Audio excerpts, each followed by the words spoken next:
Welcome to the Plant-Centered and Thriving podcast. I'm your host, Ashley Kitchens. Welcome to the show, Plant-Centered listener. My name is Ashley. I'm your host today, and I am interviewing Alyssa Meadows, who is going to share her story about why she became plant-based. And I would imagine many of you will be able to relate to this because a big part of why she went plant-based is because she watched a loved one suffer with chronic diseases for most of her life.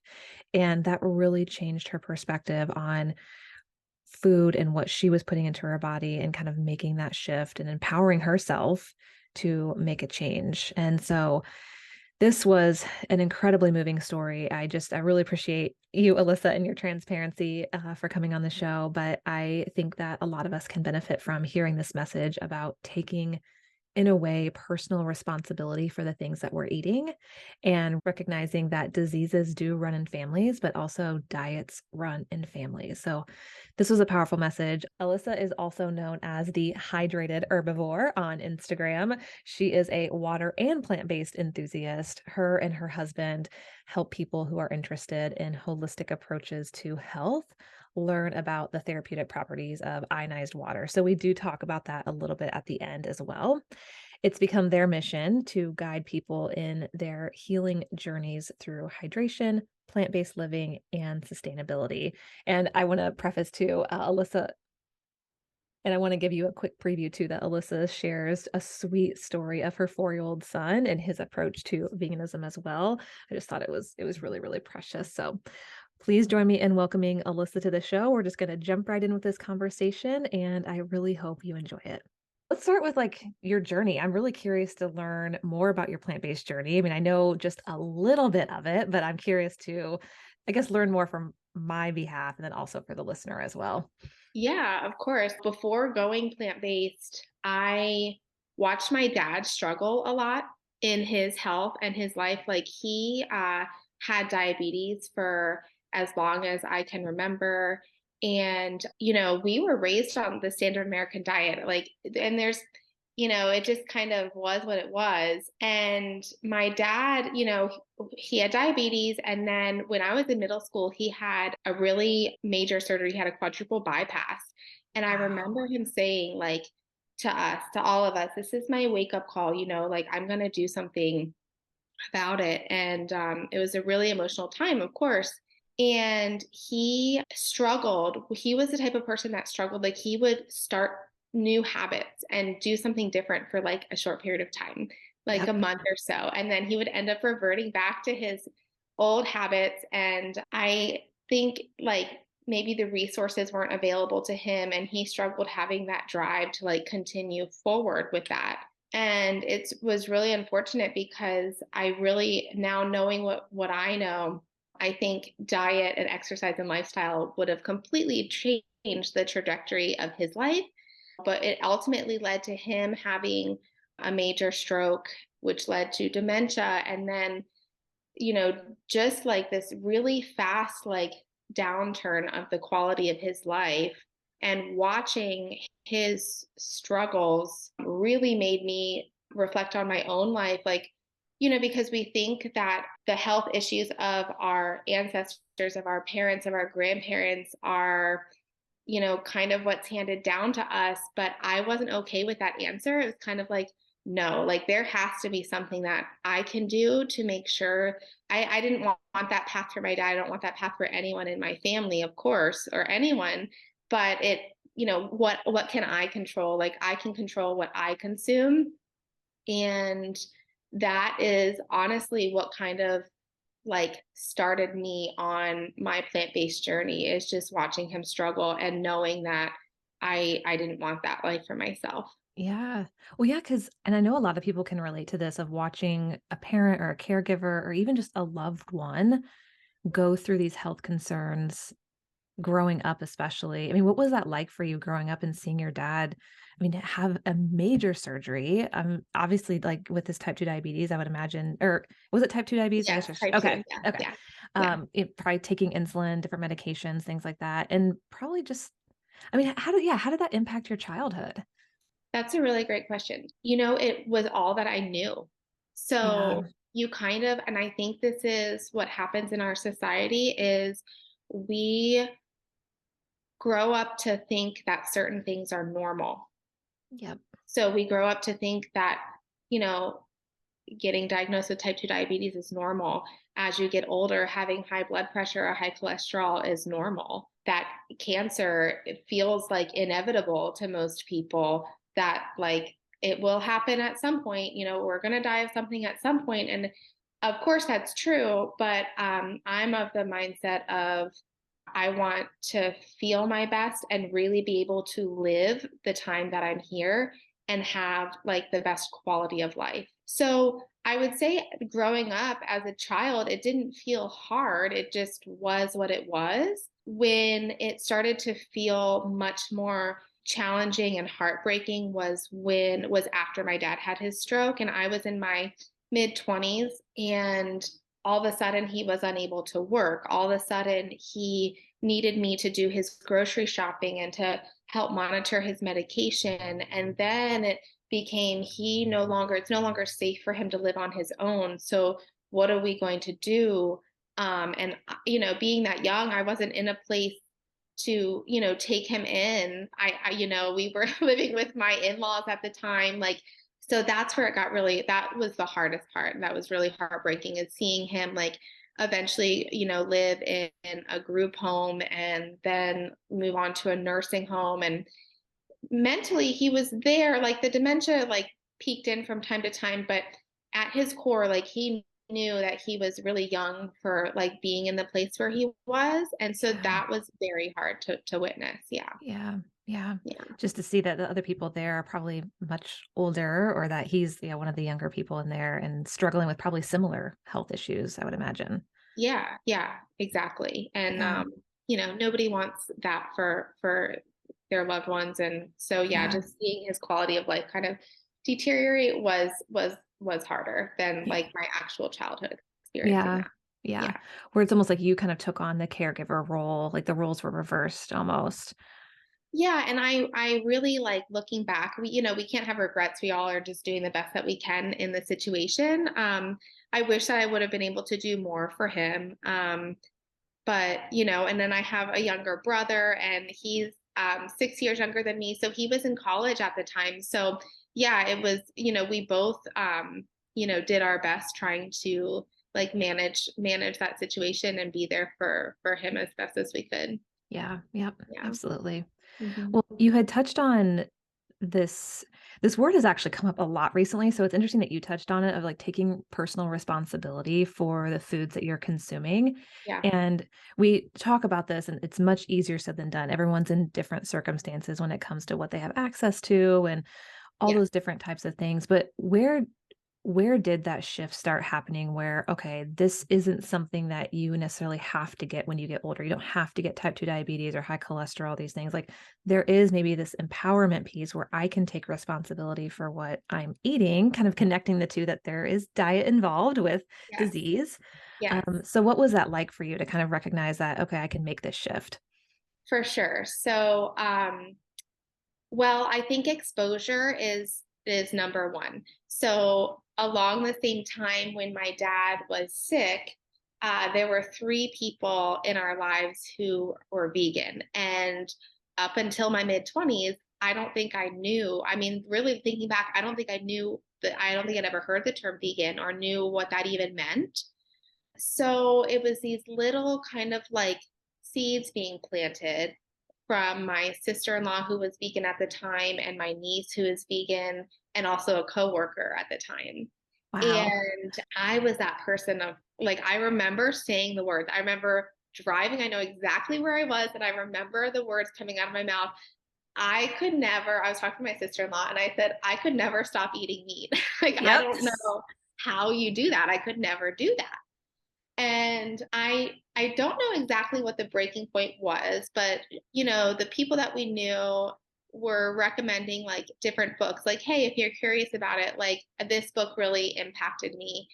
So I started reading them, and I would say World Peace Diet was a big one for me, and How Not to Die. Those are like my two Mm. initial that I read. And after reading How Not to Die, that empowerment piece came in for me. I can be really like competitive with myself. And so I actually, like, really, if I think about it, I think I was kind of challenging myself, like, to just try it. Like, let's see if you can actually do this. And Yeah. so, yeah, that's where it came from for me. And as I reflect, like, on different, like, significant life changes that I've had, it all starts, every single one starts with a decision. And a lot of times it's a decision that I've made kind of like on a whim with not a whole lot of information, but it's like something about it is calling. And and once you make that decision, like, I think, number one, it's hard to unlearn information once you open up your mind to certain things. Yeah. Yeah. And then just my kind of like stubbornness and will to just like make it happen. Uh-huh. Yep. It's amazing how that happens. Like you said, when you have this like calling or this pull to do something that is so hard to deny. And the open mind piece, I think, is very important as well. Because if you're not open to what you're reading or this information that's being provided to you, then you're probably not going to make a change. Yeah. So, and I like that you said that you told your sister-in-law that you could never go vegan or never give up meat, because I'm pretty sure every single person listening to this podcast who's plant-based or vegan said that at one time. I know I sure did. I was like, I could never give up cheese or butter or Again, eggs. I Yes. know, because it's like that's just like the cultural norm. And so Yep. anything different makes us like through it's a natural human tendency, like our defenses go up like, whoa, whoa, whoa, I can't change that, Yep. Exactly. So then Yeah. how did you start making the change? Because I think that can be the hardest part. It's like, okay, you're learning all of this information. Well, now what do I do? How do I change everything that I've been doing for the past 20 plus years Yeah. and yeah, start anew basically? Yeah, that's a good question. So that is like a little bit of a longer answer for me. Um, because I think I kind of went vegan two different times. So after I read those two books, I committed to it and I went 100% vegan overnight. I was like, tomorrow I'm going to be vegan. And that's what it was. And so I was vegan for about 9 months, and it was totally fine. Like it wasn't super difficult for me. I mean, it was just my husband and I at the time. So I'm the one that does most of the cooking, so he would eat like whatever I would make. And if we went out to dinner Okay. or to a family's house, then he would eat meat. But he would crack jokes like, oh, okay, so we're just having sides for dinner, because it wasn't Uh-huh. like that traditional meat and potatoes type of meal. Yep. And then after being vegan for 9 months, I got pregnant.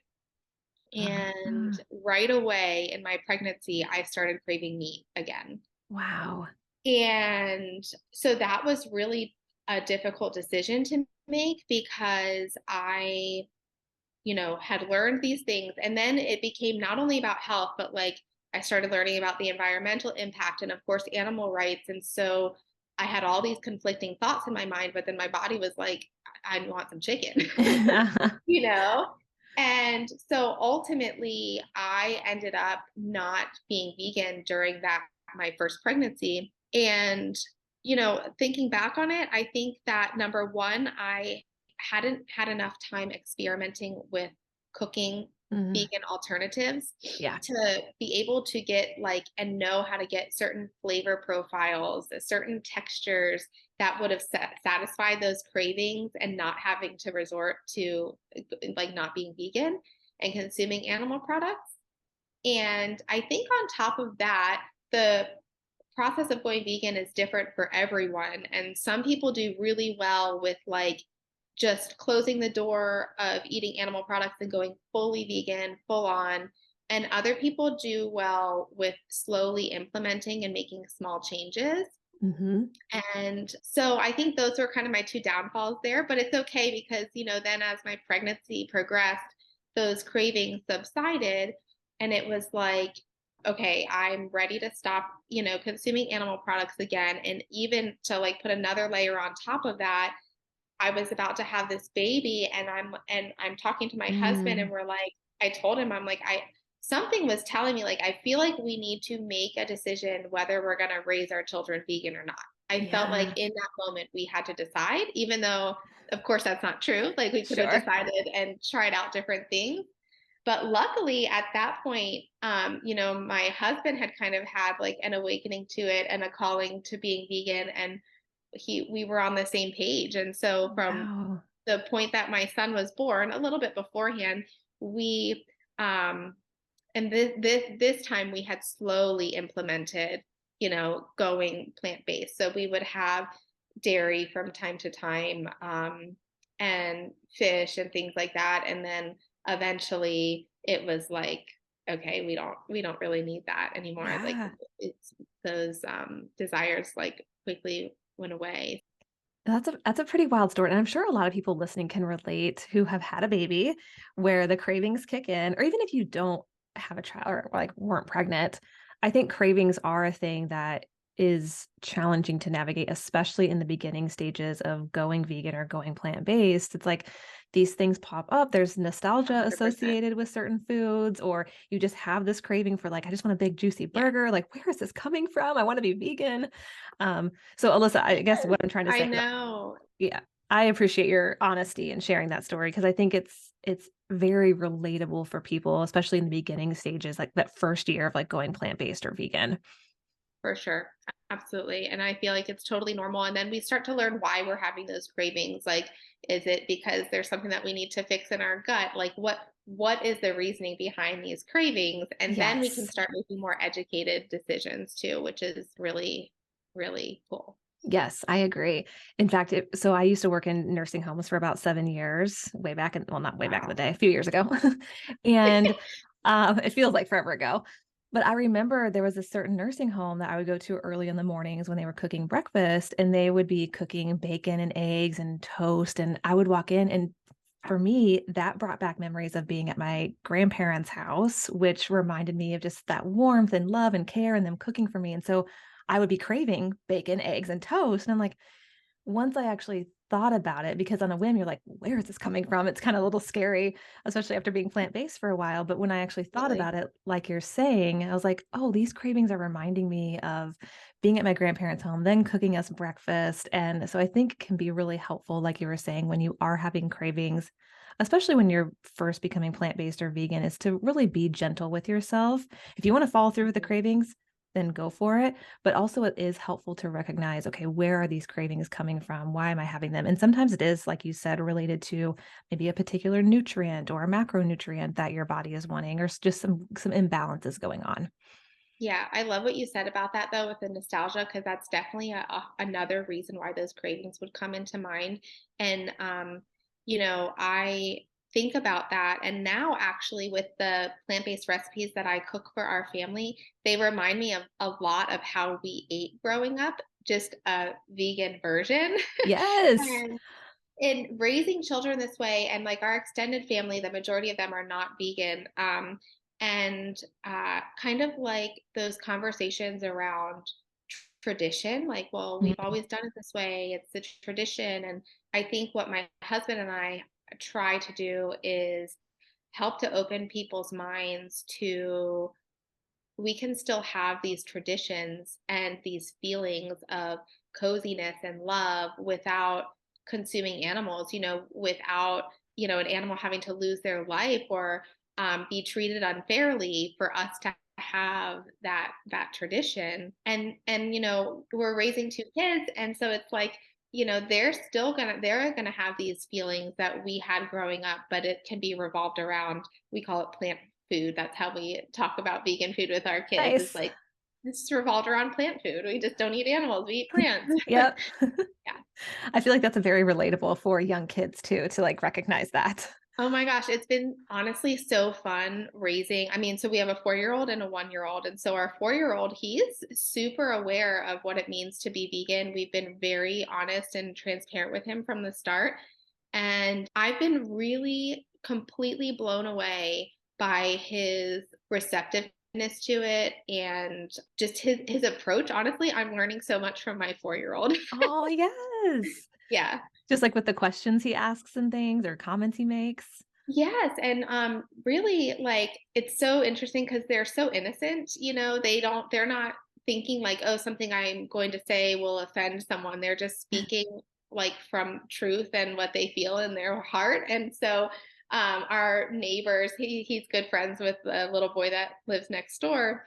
And so he'll be over there when they're eating dinner sometimes. And this one time he came home and he told me, Mama, they were eating fish for dinner. I said, oh, okay. Like I asked, and I'll ask him, like, do you want to try this? Or, give him the opportunity so that he knows that like he has a say in this as well. Yeah. And he said, no, I didn't. I didn't want to. I had an apple, he tells me. And then he said, but I told them I didn't want them to eat fish. Oh, And I started laughing. I said, you did? And he says, yes. And, so then I asked, like, how did they respond? And so teaching him to navigate those conversations for himself. And, yeah. so it's like this sense of pride where it's like, wow, he's 4 years old and he's already activating, for Yes. animals. But people have a hard time like getting defensive around a 4-year-old to a four It's year old. You true. know what I mean? He's sharing, whereas like if I went to their house and was like, I don't want you to eat fish, Yeah. Yep. that might come across a little different. Yes. Yep. Absolutely. Yeah. Well, that's Yeah. really cool. So Yeah. how, like, what has been like after you had your son and everything, was there anything that was especially challenging with going back to being vegan as you're kind of gradually changing your diet? I would say I don't think so, to be honest with you. Yeah, I think the most challenging actually going vegan, and I think a lot of people, probably most people who are vegan could relate to this, is kind of like the resistance that you're faced with and the pushback from other people. Yes. Yep.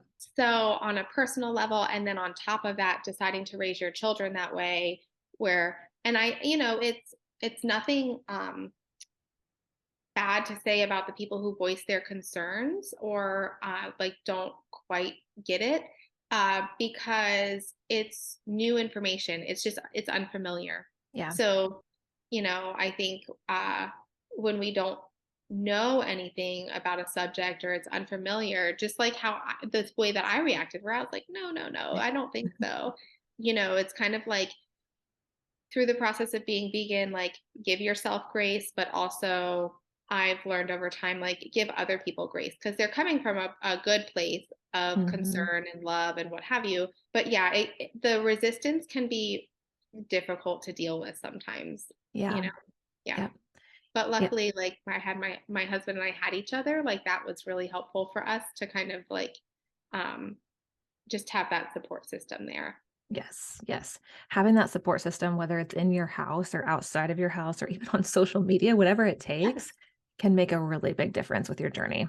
Yeah, and honestly, it also like brings about this community. So like the Mm, resistance from your current community can be really, really difficult, yeah, but it's so beautiful and amazing, like the community that you become a part of. That, yeah, like you said, even just on social media and kind of like this level of understanding, amongst those people is really comforting. yeah, absolutely. Which, by the way, Alyssa, what does your sister-in-law think About what? about you guys being vegan now? Yeah, well, so she is she's no longer vegan, Oh no, but shoot. her daughter is. So her daughter Oh, Gwen is vegan and she's in college and she it's pretty amazing actually like when you were asking me about like where did that empowerment come from and like your level of control. My sister-in-law actually went vegan for health reasons herself. The doctors were telling her that she was going to need surgery and she didn't want to do the surgery. And so she took it upon herself to do her own research. Um, wow. and she ended up not needing the surgery. So trust me, Dang. now we are the ones who are like, Wendy, Yeah. what are you doing? Right. I love her. I love her so much. And maybe she'll go back vegan again. But yeah, Yeah. her daughter still is. And yeah, so I think over time, and again, just like that repeated exposure, we have noticed this evolution and growth within our family. So now, I mean, our everyone in our immediate family, our siblings and our parents are, very supportive of us being vegan. And like if Yeah. we, whenever we go anywhere for dinner, it's like there's options for us, or I bring food. So now I feel like we do, even though they may not be vegan themselves, they are fully supportive of what we're doing.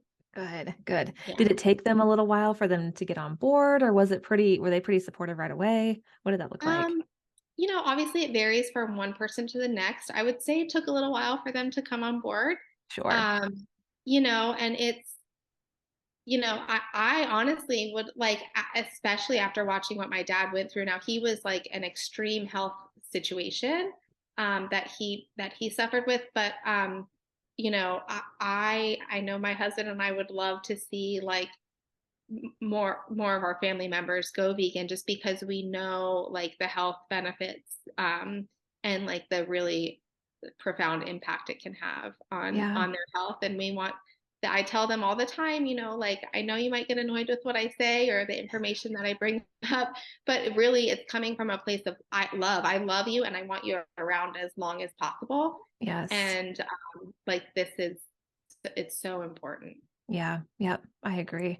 I agree too, Yeah. because my parents are mostly plant-based now. It took them a little while, Yeah. but I'm so thankful for that, because it's the same thing. Like, I want you to be as healthy and live as long as possible. And I truly believe that eating a predominantly plant-based diet can help you do that. And so, yeah, I understand where you're coming from with just that place of love, of wanting your loved ones that you care about so much to be around as long as Yeah. possible. Yeah. I remember seeing your post about your parents and I was like, "Oh my gosh, that's so wonderful." Yes. Yeah. It's so, Yeah. so great. Yeah. Yeah. Yeah. Yeah. Alyssa, I am curious how your life has evolved and changed with going plant-based, because it's been about 4 years since the second Yes. time, right? Yes. Yeah. Yeah. So how has that been the past Exactly. 4 years? When I reflect on like our journey, and of course it's ongoing, but it's been it's actually turned into a really spiritual experience for us, Yeah. and like this enlightened journey where I feel like once we opened up our minds to the idea of being vegan, um, and I think it just opened up this um, pathway for more to come into our lives. Yep. And so my husband is a really big researcher. So he's more like, now that he's on board with veganism, I swear I think he is more passionate about it than I am. I'm very passionate about it, but he is Sure. like all about it. And I'm so proud of him and amazed by um like his evolution too. And so he loves to do research. He loves like the science behind why there's so many health benefits to being vegan.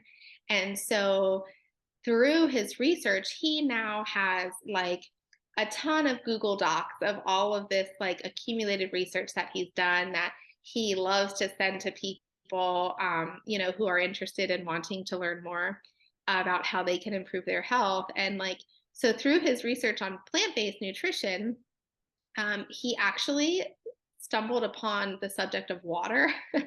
And, we were I was honestly very resistant to like looking into our water at first, because so much in life can feel really overwhelming.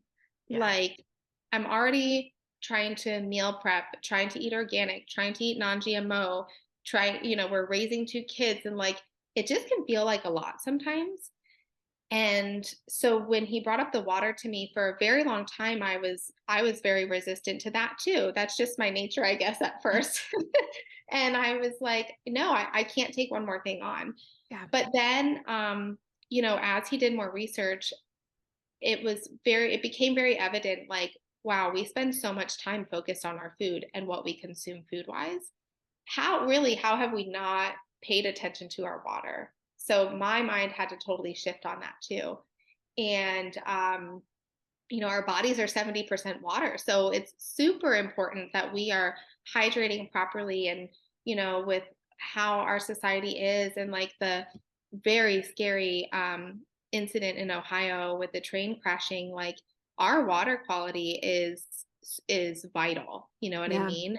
And so yeah, anyway, along like our path of veganism has led us to water, and now that's become a huge, huge passion of ours, where we now educate and share with people on water and help them get electrolyzed reduced water into their lives, like it's just been really amazing, and it does feel um very spiritual to be able to be kind of like awakened, like Mhm. wake up, we've woken up to our diets, we've woken up to our water, and now we're able to be here and share that with the world, and really it feels like we're really impacting people's lives and making a change. So Yeah. that's that's probably been the best evolution Yeah. thus far. Yeah. Yeah. I'm curious to ask, I want to share a quick story and then I'm curious to ask kind of where, like how you source your water, how that works. But before I Sure. do that, I remember listening to a podcast. It was probably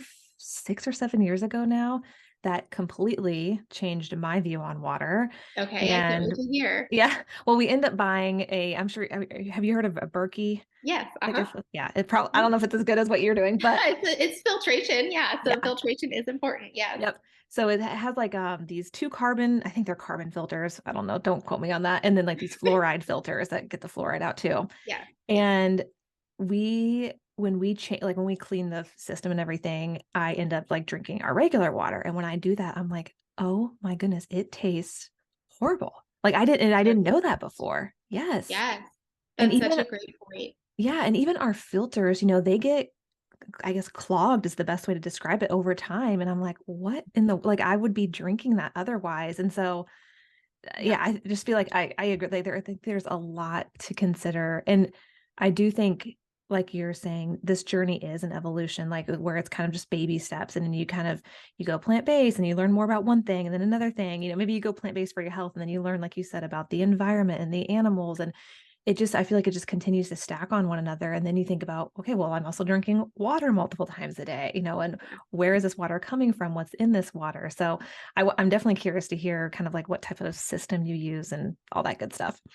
Yeah, for sure. So I think that's so funny that you touched on the taste of water, because a lot of people I remember always saying like, "Oh, this water doesn't taste right. Like I can taste something in this water." And I never considered myself the type, I never could like taste water Yeah. until we had this device and this filtration, where I was like, "Oh, now I know what people mean." Because now Yes. when I taste bottled water, when I taste tap water, I'm like, "Okay, I definitely can taste a difference." Like the water that we drink, it tastes clean and it tastes like light, if that makes any Yes, sense. it does. Um, yeah, yeah. So, yeah, the device that we use, it's so what the biggest thing that I learned, which again, like this was something that I never really knew was even a thing, but I feel like there's two components to water that are completely vital, and like you shouldn't have one without the other, as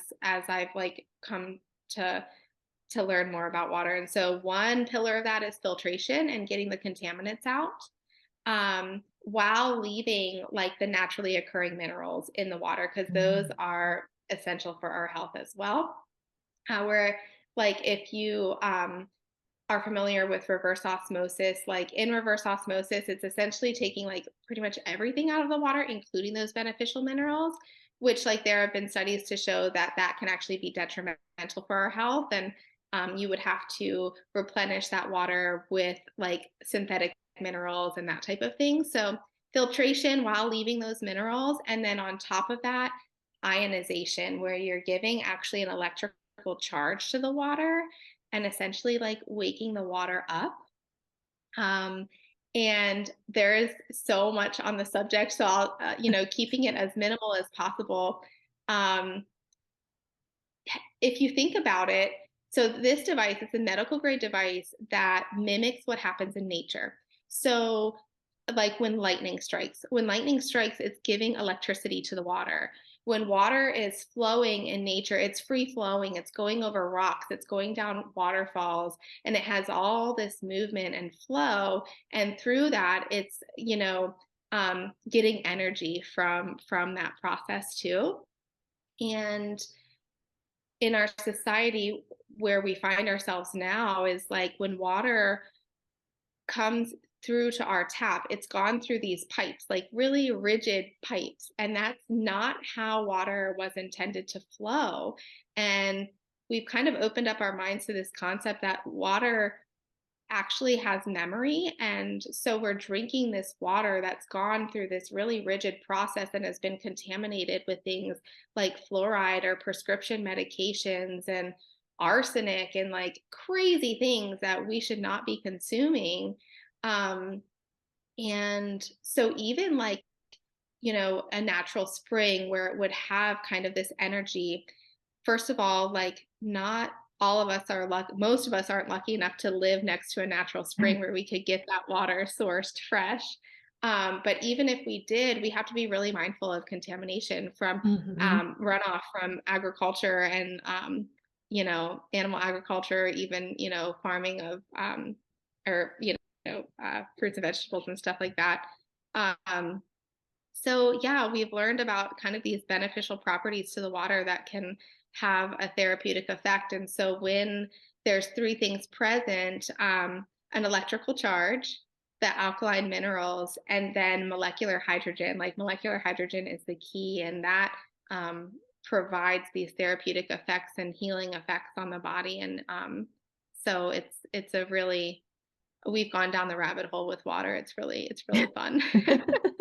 It sounds like it. And I I like that because again, I feel like a lot of people go through this where they learn one thing and then they maybe learn like about water today. Like you listening, you're learning about water and it's like, okay, maybe you're not ready to change anything now, but maybe down the road you hear something else about water and you're like, oh wow, okay. And then maybe you hear another thing, you're like, okay, I'm ready to kind of maybe make some shift or like look at my water and what I'm drinking, maybe Yeah. make some changes.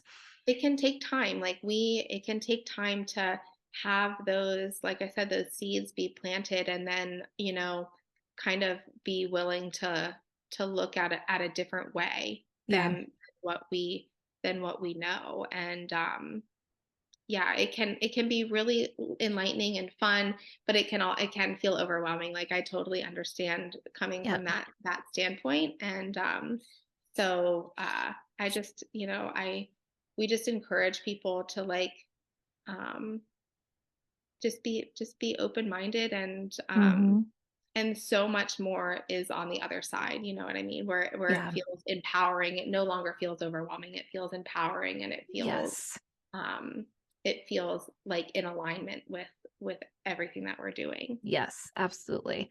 Because there are so many things that we could be doing. I have friends who they have filters on every single faucet in their house, which I do not have, or friends who are very gung ho about, this is probably a poor example, like bringing reusable grocery bags to the grocery store or not using single use plastic. There are Yeah. so many things we can do. And so you have to, again, do the best that you can with the information that you have now. And then eventually, when you're ready, like let's say, cutting out single-use plastics or putting filter on your shower, whatever that is, then you Yeah. can do it. But it takes time. And I don't think anyone should feel shame if someone else is doing something that is really cool or really helpful for the environment or the animals, but you're not quite there yet. Yeah.